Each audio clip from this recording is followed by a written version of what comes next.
akan datang suatu masa ala ummati yang akan menimpa umatku, kata Nabi SAW, yakhrujuna minad dunya bi ghairi imanin wal billah. Kemudian yang paling berat, ketika mereka akan keluar dari dunia ini dengan tidak membawa iman. Na'udzubillahi min dzalik.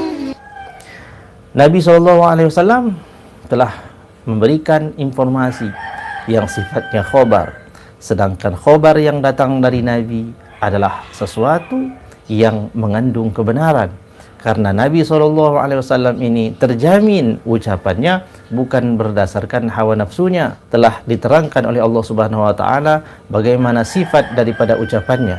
Wa ma yantiqu 'anil hawa in huwa illa wahyu yuha.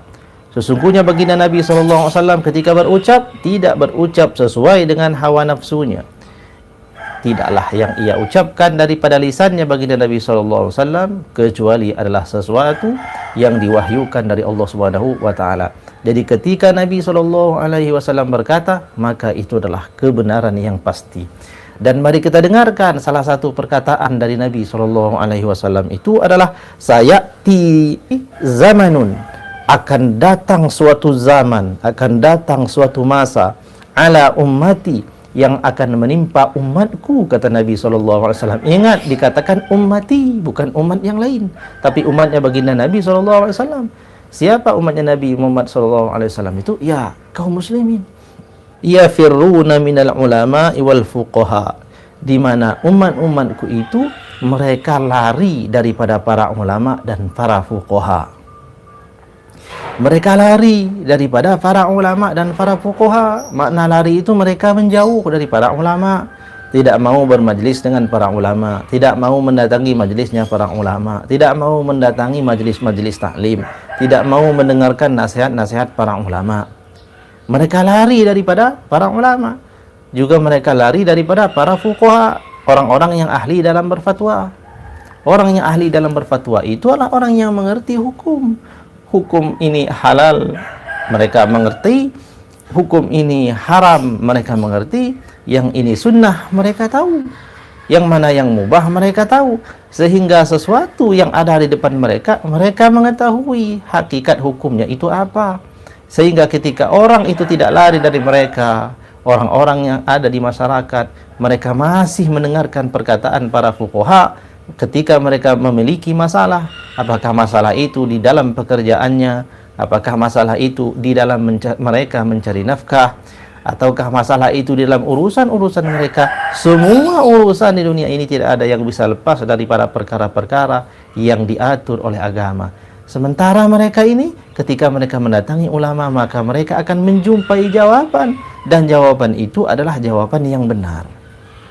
Tetapi kata Nabi, suatu saat akan ada di kalangan umat itu yang mereka itu akan lari daripada ulama. Ketika mereka memiliki masalah di dalam bidang usaha mereka, apakah ini termasuk riba atau tidak, mereka tidak mau mendatangi ulama untuk bertanya, sehingga mereka lakukan saja dengan ijtihad mereka sendiri, padahal mereka tidak memiliki ilmu pengetahuan apakah perkara itu termasuk yang dibolehkan atau yang dilarang.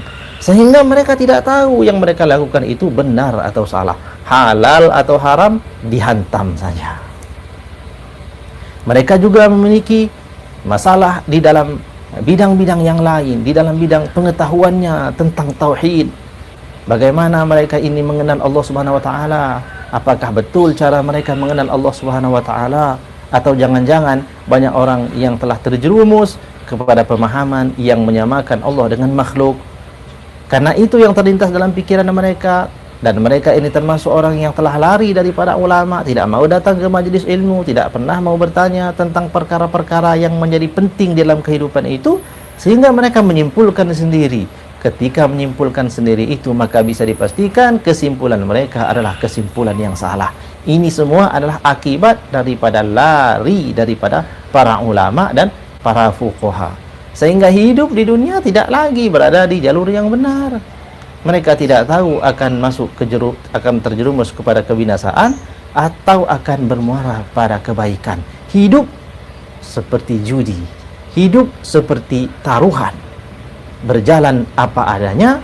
Kalau senang ya senang, kalau hancur ya hancur. tidak lagi berjalan di atas garis yang benar. Kenapa? Karena tidak mengetahui caranya dan tidak mengetahui jalan keselamatan itu. Dan jalan keselamatan itu ada pada para ulama. Nah, Nabi menegaskan suatu saat akan datang suatu zaman di mana manusia itu sudah tidak lagi mau datang kepada para ulama.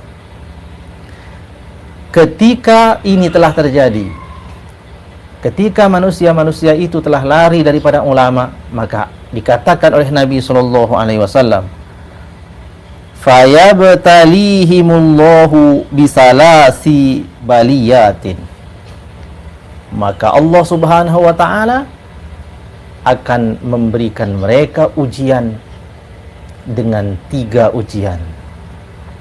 Maka 3 ujian yang akan dialami oleh umat ketika mereka telah lari daripada para ulama. Yang pertama adalah yarfa'ullahul barakata min kasbihim. Allah akan mengangkat barokah atau keberkahan daripada harta-harta mereka. Allah akan mengangkat keberkahan dari usaha-usaha mereka. Apapun usaha yang mereka lakukan, maka usaha itu menjadi usaha yang tidak berkah. Kenapa? Karena di dalam usaha itu tercampur. Di situ ada riba, di situ ada gharar, di situ ada penipuan. Semua tercampur keburukan-keburukan di dalam kasab, di dalam usaha mereka dalam mencari nafkah. Maka dari mana datang keberkahan? Kalau di dalamnya tercampur pada sesuatu yang haram. Sedangkan sesuatu yang haram itu mereka tidak ketahui yang mana yang halal dan yang mana yang haram, sebab mereka telah lari dari para ulama dan para fuqaha. Maka ini adalah bala yang pertama yang akan Allah timpakan kepada kaum yang telah lari daripada ulama. Allah akan mencabut berkah daripada usaha mereka.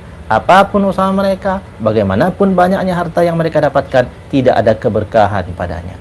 Mana tidak ada keberkahan adalah ketika mereka menggunakan harta itu tidak akan mendekatkan mereka kepada Allah, justru akan menyebabkan mereka semakin jauh kepada Allah. Mereka gunakan harta mereka itu untuk berpoya-poya. Mereka minum minuman keras. Anak-anak mereka tidak ada yang dimasukkan ke tempat pendidikan agama. Semua telah berorientasi pada dunia. Sebab apa? Karena harta yang telah dimakan dan dimasukkan ke dalam perutnya adalah harta yang tidak berkah, makanan yang tidak berkah. Ini semua akibat dari apa? Akibat daripada lari daripada ulama. Jadi ini yang paling ringan daripada ujian itu. Daripada 3 ujian yang menjadi akibat daripada orang lari dari ulama, itu yang pertama, Allah cabut keberkahan. Jadi jangan kita terlalu tidak berhati-hati, atau jangan kita terlalu percaya diri terhadap apa yang kita peroleh. Kita periksa dulu. Hari ini kita semuanya berprofesi sebagai apa? Ada yang sebagai pedagang, ada yang sebagai petani, ada yang sebagai pengajar, lain sebagainya. Ingat, semua yang kita datangkan berupa harta, rizki itu lihat dulu. Jangan kita bangga dengan jumlahnya yang besar, tapi lihat proses sehingga orang itu mendapatkan hal tersebut. Apakah telah benar sesuai dengan syariat-syariat? Apakah sudah benar sesuai dengan panduan-panduan agama yang telah dituliskan oleh para ulama di dalam kitab-kitab mereka? Datangi mereka kalau kita hendak selamat. Datangi mereka kalau kita hendak berjalan di atas petunjuk. Kemudian selanjutnya ujian yang kedua ketika manusia-manusia itu telah lari daripada para ulama adalah wasaniyatu, dan ujian atau bala yang kedua adalah yusallitullahu ta'ala alaihim sultanan zaliman. Ini yang kedua, setelah orang-orang itu lari daripada para ulama, Allah akan menjadikan mereka itu dipegang oleh penguasa yang zalim. Allah akan menjadikan dari kalangan mereka itu pemimpin-pemimpin yang zalim. Jadi ketika kita diberikan pemimpin yang zalim, jangan menyalahkan siapa-siapa. Sebab kezaliman dari para pemimpin itu menjadi pemimpinnya orang-orang yang zalim, sebabnya adalah diri kita sendiri. Kenapa? Karena kita telah ada jauh daripada para ulama. Bagaimana kita tidak diberikan pemimpin yang zalim kalau kita telah jauh dari ulama? Karena masyarakat sudah jauh dari ulama. Orang-orang yang hidup yang aktif di bidang politik umpamanya telah jauh daripada ulama, maka mereka melakukan sesuatu yang salah, dan kesalahan-kesalahan itu senantiasa sesuatu yang tidak disadari, sehingga dari ketidaksadaran inilah akan muncul keturunan-keturunan yang juga kurang bersahaja dan kurang baik, dan suatu ketika orang-orang itulah yang akan menjadi penguasa. Jadi Allah SWT akan memberikan bala, ujian yang berat bagi kaum atau manusia yang telah jauh dari ulama, dengan ujian yang kedua adalah mereka akan diberikan pemimpin yang zalim. Kemudian yang terakhir, yang ketiga adalah wasalisatu, dan ujian yang ketiga adalah yakhrujuna minad dunya bighairi imanin wal iyadzu billah. Ujian yang paling berat ketika orang itu adalah telah lari daripada para ulama adalah mereka akan keluar dari dunia ini dengan tidak membawa iman. Na'udzubillahi min dzalik. Jadi keluar dari dunia maknanya wafat, diwafatkan Allah Subhanahu wa taala bi ghairi iman, dengan tidak membawa iman, dengan tidak ada lagi iman di dalam hati mereka. Na'udzubillah summa na'udzubillahi min dzalik. Inilah bala terbesar. Orang meninggalkan dunia itu semua bercita-cita untuk wafat dalam keadaan yang baik, dalam keadaan husnul khotimah. Tapi orang yang jauh dari ulama akan diuji oleh Allah Subhanahu wa taala dengan tiga ini. Yang pertama paling ringan, dihilangkan, dikurangi keberkahan daripada hartanya. Kemudian yang kedua akan diangkat pemimpin-pemimpin yang zalim di antara mereka. Yang ketiga, kalau hal tersebut demikian parahnya, maka mereka orang-orang itu na'udzubillahi min dzalik akan keluar daripada dunia ini dengan tidak membawa iman. Maknanya mereka wafat dalam keadaan kekafiran. Na'udzubillah summa na'udzubillahi min dzalik. Ketika orang itu telah wafat dalam keadaan kekafiran, maka tidak ada lagi harapan baginya, sebab Allah Subhanahu wa taala itu hanya akan mengampuni dosa selain dosa kekafiran.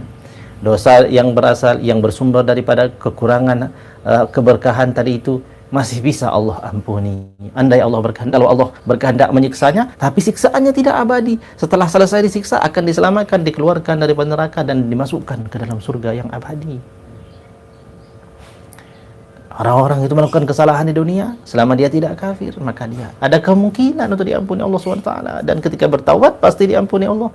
Akan tetapi ketika telah terjadi dan demikian parah orang itu lari daripada para ulama, maka akan datang, kata Nabi, suatu masa di mana manusia itu keluar dari dunia ini dengan tidak membawa iman. Na'udzubillah summa na'udzubillahi min dzalik.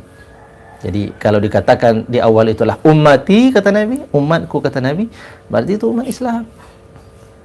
Nah, keluar dari dunia tanpa iman, maknanya tadinya mereka punya iman, tapi hari demi hari iman mereka terus berkurang karena mereka satu sebabnya, jauh dan tidak lagi mau bermajlis dengan para ulama, sampai kepada sesuatu yang paling parah, yakni mereka akan keluar dari dunia ini dalam keadaan tidak membawa iman. Na'udzubillah summa na'udzubillahi min dzalik. Demikianlah hadirin yang rahmati Allah Subhanahu wa taala, semoga pelajaran ini memberikan manfaat bagi kita semuanya, dan semoga apa yang menjadi pesan Syekh Nawawi Al-Bantani di dalam kitab Nasaihul Ibad yang beliau ambilkan daripada khobar-khobar yang bersumber daripada hadis-hadis Rasul sallallahu alaihi wasallam, yang juga bersumber daripada asar, yakni perkataan daripada sahabat Rasulullah SAW dan tabi'in, ini semuanya bisa mendatangkan manfaat di dalam hati kita, dan jangan sampai kita termasuk orang yang jauh daripada para ulama. Alaikum bimujalasatil ulama. Hendaklah kalian semuanya berbondong-bondong untuk bermajlis kepada para ulama, sehingga ujian yang bakal ditimpakan tadi itu tidak terjadi di masa kita. Sebab ketika sudah dikhobarkan, ketika telah dijelaskan akan terjadi, kata Nabi, itu maknanya adalah kepastian. Itu pasti akan terjadi keadaan yang tiga ini. Maka kita berharap kejadiannya itu bukan di masa kita, dan kita tidak termasuk daripada yang dijelaskan ini. Kita tidak termasuk orang yang jauh daripada para ulama. Kita bukan orang yang jauh daripada majelis-majelis ta'lim. Kita bukan orang yang malas menuntut ilmu. Kita cinta kepada ilmu karena kita menginginkan keselamatan dan ridho dari Allah Subhanahu wa taala. Demikian saja, mudah-mudahan ada manfaatnya. Mohon maaf atas segala kekurangan dan kesalahan. Semoga Allah menerima niat baik kita dan kita semuanya senantiasa istiqomah di jalan kebenaran. Alhamdulillahirabbil alamin. Subhanallah wa bihamdihi, subhanakallahumma wa bihamdika, asyhadu an la ilaha illa anta, astaghfiruka wa atubu ilaik. Wallahu a'lamu bissawab, wallahul muwaffiq ila aqwamit thoriq. Wassalamu alaikum warahmatullahi wabarakatuh.